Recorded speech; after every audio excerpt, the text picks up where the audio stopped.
Ela é conhecida como uma menina, mas uma menina grande, que gosta de escrever desde muito pequena. Passa a maior parte do tempo lendo e colocando no papel as suas histórias e ideias. No primeiro bloco do Iluminuras de hoje, eu vou conversar com a escritora Paula Pimenta. Ela que está sendo homenageada na 31ª Feira do Livro daqui de Brasília. Paula Pimenta, muito obrigada pela sua presença aqui no Iluminuras e também seja bem-vinda a Brasília. Muito obrigada. Como é lidar com o reconhecimento? Creio eu que o reconhecimento profissional é, assim, o objetivo maior de todo bom trabalhador, né? Bom, é muito gratificante, especialmente porque o meu público é um público leitores em formação, né? Infanto-juvenil. Então, eu estar despertando esse gosto pela leitura desde cedo, né? Eu estar formando novos leitores é extremamente gratificante para mim. E é uma responsabilidade grande também, né? É sim, porque hoje em dia também a gente tem que competir com as redes sociais, né? Facebook e Twitter e tudo mais. Então, tirar o adolescente da internet é uma tarefa e tanto. Agora, um desafio que você está fazendo bem, né? São mais de 300 mil cópias vendidas. Isso. Eu acho que eu consegui levar para os livros a realidade do adolescente atual. Os meus livros, eles têm, inclusive a internet mesmo nele, eles são repletos de e-mails, de conversas de MSN, de playlists. Então, assim, reflete mesmo o que os adolescentes gostam. Então, é como se eles estivessem lendo o livro que fala de uma amiga ou até deles mesmos. É uma história que as histórias podem acontecer com qualquer pessoa. Agora é interessante que quem escreve para adolescente acaba se tornando, ou continuando a ser um adolescente. Você se vê assim também, não? Eu acho que a minha alma é muito adolescente. Eu nunca deixei de ser totalmente adolescente, assim, sabe? E agora mesmo, com esse convívio, eu acho que realmente eu me aproximo muito, porque hoje em dia eu sou muito ligada nesse universo, até pela escrita mesmo, porque cada vez mais eu quero aproximar a minha escrita desse universo. Então, eu leio revista de adolescente, eu escuto música de adolescente e eu converso com elas de igual para igual, né? Com as meninas que, sim, acho que a maior parte do meu público é feminino, então eu converso muito com elas, o que elas estão gostando, então eu acho que isso me faz ficar meio adolescente mesmo. Agora, além de escrever muito, você também lê, né? Uma das suas inspirações talvez seja a Meg Cabot. Eu adoro a Meg, eu acho que ela foi uma das grandes responsáveis por eu querer me tornar escritora também. Eu falo que ela e a Marta Medeiros são as minhas duas autoras preferidas e com certeza elas tiveram grande influência assim, no meu amor pela leitura e na minha vontade de me tornar escritora também. Como que surgiu essa vontade de se tornar escritora? Bom, eu acho que desde a época da escola, minha matéria preferida sempre foi português, as minhas redações sempre eram muito elogiadas. Então, na época do vestibular, foi natural eu cursar jornalismo, porque eu queria profissionalizar esse amor pela escrita. Mas logo no começo do curso, eu comecei a perceber que não era ser jornalista que eu queria era ser escritora. Os meus professores falavam, isso é literatura, isso é uma crônica, não pode ser tão parcial assim. Então, foi lá que eu percebi que não era bem ser jornalista. E aí eu transferi para publicidade, formei em publicidade e passei a levar a escrita como hobby. E até que deu certo, eu nem esperava que eu fosse realmente ser escritora, assim, eu achava que isso seria um hobby na minha vida. Mas no final das contas tive que largar tudo para me dedicar apenas à profissão de escritora mesmo. Agora, a publicidade também deve ajudar na divulgação do seu trabalho, né?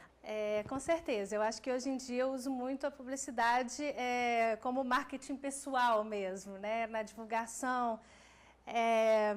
E até na interação com os leitores mesmo, né? Como uma forma de divulgar o meu trabalho. Agora, você escreve para o público adolescente e esse público vai crescer. Você pretende mudar também, continuar a fidelizar essas pessoas que já são os seus leitores? Então, elas me pedem muito, as meninas me pedem muito, porque quem tinha 15 anos quando eu lancei meu primeiro livro, fazendo meu filme 1, hoje em dia tem 20, que tem 5 anos do lançamento do primeiro livro. Então, elas estão pedindo para eu acompanhar um pouco, mas eu tenho muitas menininhas que leem meus livros também. É um público muito abrangente. Tem meninas de 8 anos que leem, mas tem essas, né, de 20 e até mais. Então, assim, eu até penso em escrever para um público mais adulto, sim, mas só que eu tenho muitas ideias para livros adolescentes na cabeça, já com projetos mais prontos. Então, eu vou colocar isso no papel antes e depois, sim, no futuro eu penso em escrever para um público um pouco mais adulto. Você começou com Confissão. Como é que foi, assim, o passo, né, de um para o outro, para o Fazendo Meu Filme, primeiro volume? O Confissão é um livro de poemas, com poemas que eu escrevi desde a época da adolescência. Então, ele foi uma publicação meio independente. Eu lancei ele em 2001 ou 2002 e era um estilo que eu gostava na época mesmo. Acho que adolescente gosta muito disso, de poemas e tal, e até um pouco mais adulta também. Mas aí meu estilo foi mudando. Eu passei a escrever crônicas, e aí eu sempre tentava escrever um romance, mas assim, era mais difícil, porque eu até brinco, falo, uma coisa é fazer uma redação, e outra é uma redação de 400 páginas, né? Tava preguiça. Mas aí eu consegui, eu morei em Londres durante um ano e fiz um curso de escrita criativa, e nesse período eu consegui uma concentração grande, assim, né? Suficiente para escrever fazendo meu filme até o final. Então foi assim, não foi fácil não, eu já tinha uns 4 romances iniciados que não foram para frente, que eu até pretendo terminá-los algum dia, mas eu achava os poemas mais fácil, assim, né? Mas hoje em dia eu gosto mais de escrever romances do que de escrever poemas. Agora, assim, como que você avalia o Brasil? Assim, a gente é muito comum pensar que não existem leitores, não existe mercado, que adolescente não lê, mas você veio que meio que para mudar tudo isso aí. Pois é, uma das primeiras editoras que eu levei o meu livro, né, que eu tentei mostrar para ver se publicaria, o dono de lá me falou que não iria publicar porque o meu livro era muito grosso e adolescentes não liam livros grossos. Eu sabia que ele estava enganado porque já existia Harry Potter até os 5 ou 6, né? Então eu sabia que adolescente lia sim, que só depende deles encontrarem uma literatura que, né, que desperte essa vontade de ler. Então eu acho, né, que é exatamente isso. Qualquer tipo de literatura é válido. A literatura de entretenimento é super válida. O Harry Potter, o Crepúsculo, né? Porque isso estimula. Depois, quando adulto, aí né, as pessoas vão buscar coisas que, né, que tenham mais a ver, mais profundas e tal. Mas eu acho que tem que estimular esse gosto pela literatura, mostrando coisas que eles se identifiquem mesmo, que eles sintam vontade de virar a página e de ler cada vez mais. E você acha que esse curso de escrita criativa, ele foi determinante? Você acha que falta isso também aqui para a gente formar não só os leitores, mas também os escritores? Eu acho que sim. Ele, na verdade, assim, eu aprendi muita coisa lá, mas o que ele mais me despertou foi a vontade de escrever mesmo. Eu saía do curso louca para escrever. Mas eu acho que sim, porque isso leva isso com seriedade. Existe na faculdade esse curso lá. Então, assim, na faculdade você sai da faculdade, eu sou escritor, né? Então, isso é visto com seriedade lá. Aqui, até hoje, no Brasil, quando eu falo eu sou escritora, quando perguntam a minha profissão, o pessoal fica me olhando como se eu tivesse falado uma coisa completamente estranha, assim. Então, eu acho que isso, com a formação, aumenta a qualidade também, né? Mas para isso tem que ser visto mesmo como uma profissão, porque ainda é difícil de viver da profissão de escritor no Brasil, só mesmo vendendo muitos exemplares que a pessoa pode viver só disso. E você vem de uma família de médicos também, né? Isso, meus pais são médicos, mas eu sempre tive muito estímulo dentro de casa. Meu pai, eu até falo, às vezes ele me negava um brinquedo, mas livro ele nunca negou. O livro que eu quisesse, ele comprava para mim, sabe? E ele também, sempre lendo, eu sempre tinha, assim, via ele lendo desde pequena. E minha mãe sempre lia para mim. Então, assim, antes de eu começar a ler, eu já gostava de ler, porque a minha mãe lia e eu ficava louca para ter a liberdade de eu mesma ler sem depender dela, assim. Então, isso foi muito importante. Em 2012, você publicou, né, o livro de crônicas, Isso. Apaixonada por Palavras. Como é que foi, assim? E qual que vai ser o próximo também? As pessoas já devem perguntar isso, né? Sim, o Apaixonado por Palavras, eu fui colunista de um site de crônicas durante muitos anos, até na época da faculdade mesmo. E ele surgiu como uma compilação dessas crônicas mesmo, que eu escrevi também desde a época da faculdade. Os leitores começaram a procurar na internet tudo que eu já tinha escrito e começaram a encontrar essas crônicas. Então, eles me pediram para, né, lançar tudo num livro, que queriam também ter todas as minhas crônicas juntas. Aí eu acabei lançando, até com crônicas um pouco mais atuais. Os próximos projetos, no ano que vem, eu vou lançar um novo livro de crônicas, aí com crônicas bem atuais mesmo, que hoje em dia, né, eu sou colunista, escrevo em vários lugares, assim também, então com umas crônicas novas. E eu vou lançar o terceiro volume do Minha Vida Fora de Série, que eu acho que é o mais esperado, assim, por todo mundo. Certo. Já tem previsão de em que mês deve ser o lançamento? O Apaixonada por Palavras 2, na verdade, acho que não vai ter esse nome, né? Mas o segundo livro de crônicas ainda não sei quando vai ser, se vai ser no primeiro ou no segundo semestre. Mas o Minha Vida Fora de Série 3 vai ser lançado provavelmente em agosto na Bienal do Livro de São Paulo. muito obrigada pela sua presença e espero que tenha um bom tempo aí em Brasília com esse contato direto com os seus leitores. Ai, muito obrigada, eu adoro. Eu tenho muitas leitoras e leitores aqui em Brasília, então toda vez que eu venho aqui, elas me recebem com muito carinho, então eu adoro e espero voltar mais vezes.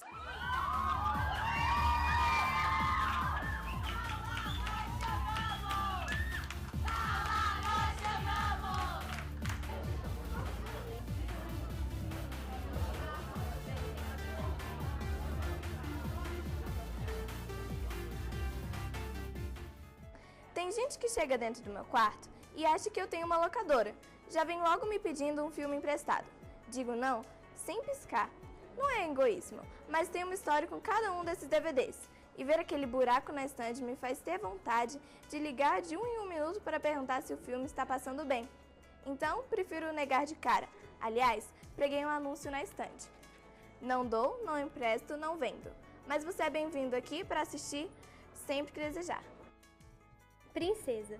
Finais felizes só existem nos livros de contos de fada, mas ninguém sabe a história dessa princesa encantada. Ela fugiu do meu sonho e veio para a vida real, tomou conta dos meus dias, se tornou essencial. Agora eu vivo só para ela, que nem sabe ou desconfia. A cada segundo da minha vida desejo a sua companhia. Ela faz parte do meu seriado, que espero que nunca tenha fim. Ela é mais que uma princesa, é tudo que eu quero para mim. E o Iluminuras não terminou. No próximo bloco eu volto na Biblioteca Fernando Américo Veiga Damasceno para conversar um pouco mais sobre direito e literatura. Até mais!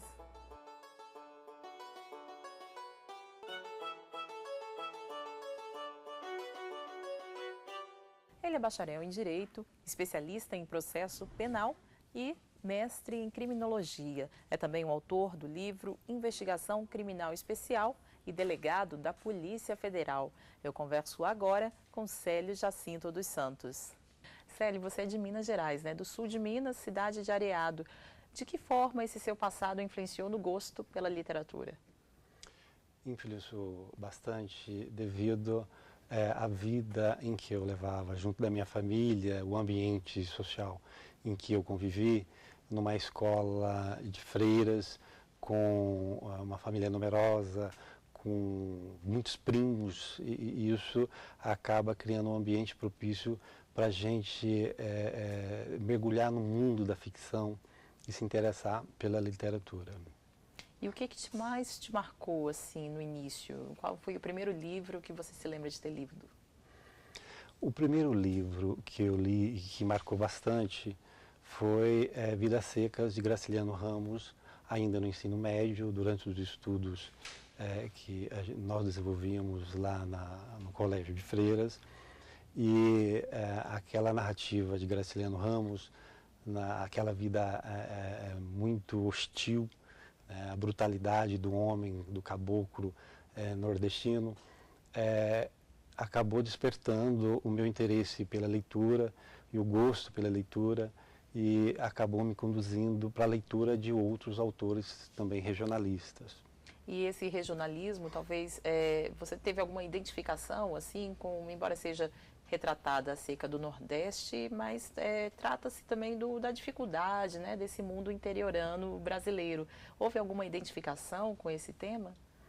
Com certeza. O ambiente e a realidade social era muito diferente, mas as relações sociais, a forma como o autor e sua família é descrita naquele romance, acaba despertando também em virtude da vida que eu levava, naquele ambiente também alegre, um ambiente que não chega a ser poético, mas era um ambiente muito fértil para desenvolvimento da capacidade criadora e se interessar por essa temática da leitura e do romance, e depois, mais para frente, se interessar por pesquisas científicas no âmbito acadêmico. E a escolha pelo direito veio quando? Quando eu estava frequentando o segundo grau, e já no ensino médio, já tinha uma inclinação pelo mundo do direito, os personagens do direito, da justiça, do sistema de justiça criminal, e isso acabou me conduzindo naturalmente para os estudos nessa área. Acabei me ingressando na faculdade e logo em seguida ingressei na carreira pública como delegado de polícia e venho até hoje trabalhando nessa área do direito. E esse seu gosto pela investigação criminal que fez com que você se tornasse um delegado ou esse amor à investigação veio depois? Eu sempre tive uma curiosidade inata por conhecer as coisas que me rodeiam, conhecer o mundo, os fenômenos sociais de maneira geral. E isso acabou me levando a estudar, a me dedicar mais à investigação criminal, até mesmo porque no âmbito policial existe uma pragmática policial já instalada há muito tempo e geralmente os policiais têm pouca oportunidade de desenvolver estudos mais aprofundados referente à investigação criminal. Eu, como sempre gostei de ir além do conhecimento comum, eu acabei me enveredando pelos estudos na área de investigação criminal e processo penal e a dogmática penal de maneira geral. E daí, desse interesse, veio o livro Investigação Criminal Especial, né? E foi relançado recentemente. Conta um pouquinho sobre a temática que você trata aqui. Perfeito. Esse livro nós lançamos recentemente. É um livro que trata da investigação criminal que hoje é praticada e é uma tendência que vem acompanhando a tendência do direito penal moderno. O direito penal hoje é diferente do paradigma do direito penal do passado. Isso requer mecanismos de investigação e uma construção doutrinária e filosófica da investigação criminal que seja compatível a esse novo paradigma de criminalidade e de direito penal. E no fim da nossa obra, nós sugerimos o desenvolvimento de um regime para as investigações criminais especiais que investiga essa criminalidade moderna. Mas toda a atuação, seja investigativa ou não, até mesmo na esfera administrativa, é fundamental que o Estado veja o cidadão dentro de princípios de cidadania, de democracia, e isso torna necessário que haja regras para que coibir eventual abusos que possa vir a acontecer e que ofereça também segurança para o cidadão, porque o cidadão e a população de maneira geral ela não pode ficar descoberto de proteção policial, de proteção judicial diante do crime. Então é necessário o desenvolvimento de um regime para se buscar o equilíbrio entre a atuação policial na busca da segurança pública e na busca da justiça e na repressão do crime. Agora, essa é a sua área de interesse, né? O que você lê bastante, principalmente nessa área de investigação criminal? Eu gosto muito de autores clássicos que tratam de investigação criminal. A investigação criminal, hoje já se desperta interesse no âmbito acadêmico por esta área, mas a produção na área de investigação criminal é muito frágil ainda. Dentro dessa lógica, nós buscamos alguns autores brasileiros e estrangeiros que tratam dessa matéria e também nos inspiramos em alguns trabalhos de alguns autores estrangeiros. E o que se observa de maneira muito clara que há um vazio muito grande nessa área em que não aborda a investigação criminal como uma ciência multidisciplinar que transborda a questão jurídica. Então, dentro dessa linha, nós desenvolvemos nosso trabalho, que inclusive é o volume 1 de uma coleção que se pretende, já há outras obras que virão logo na sequência, que pretende discutir a investigação criminal dentro de um plano científico, na sua vertente jurídica, pragmática, mas também trazendo conhecimentos da teoria da ciência, conhecimento da historiografia, que é muito rica e que se assemelha muito a uma atividade de investigação policial, assim como o próprio jornalismo, o trabalho de um jornalista se assemelha muito ao trabalho investigativo. Então, o que se busca é ver a investigação como uma ciência multidisciplinar, com objeto próprio, e que venha colaborar com a ciência policial e com a ciência jurídica de maneira geral. Delegado, entre esses autores internacionais, né, que já existem, quem você indicaria? Há algumas obras excelentes. Eu citaria Carls Biden, que tem uma obra traduzida para o português, que é criminalística, investigação criminal. No Brasil, eu cito alguns autores antigos, como João Almeida Júnior, Joaquim Canuto, que dentro do processo penal desenvolveu um trabalho muito interessante sobre investigação criminal. O jurista brasileiro Joaquim Canuto nasceu em São Paulo. Formou-se em Direito pela Faculdade do Largo de São Francisco, no ano de 1926. Iniciou sua carreira de jurista como promotor público de Capão Bonito e Tatuí, em 1930.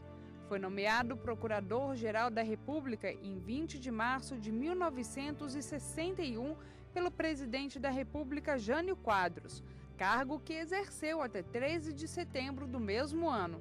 Depois de atuar como advogado e professor por toda a sua vida profissional, morreu em sua cidade natal aos 84 anos.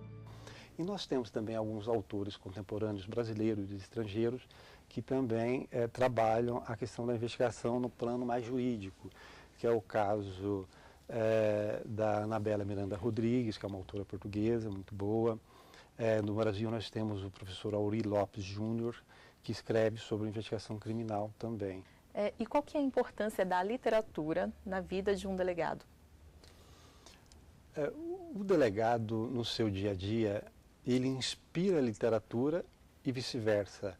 O delegado, como um jurista que o é, como um cientista policial que e deveria ser, ele acaba também se inspirando em trabalhos de autores renomados da literatura, de personagens, de situações do mundo fenomênico, de situações da vida que pode lhe ajudar, né, de construções desenvolvidas por autores que pode lhe ajudar na construção do seu pensamento policial, do seu pensamento jurídico. Célia, você disse que o seu primeiro livro, ele é o primeiro de uma série, né? Quando vem o próximo?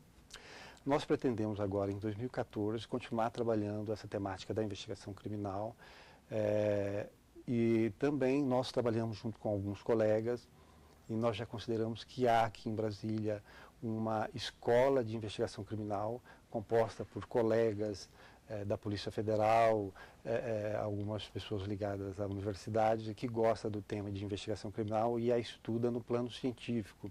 Nós pretendemos, dentro dessa coleção, divulgar obras nesse sentido. E em 2014, nós pretendemos trabalhar mais essa questão da investigação criminal. Ok, muito obrigada, Célio, pela sua presença aqui no Iluminuras. Eu que agradeço, estou à disposição.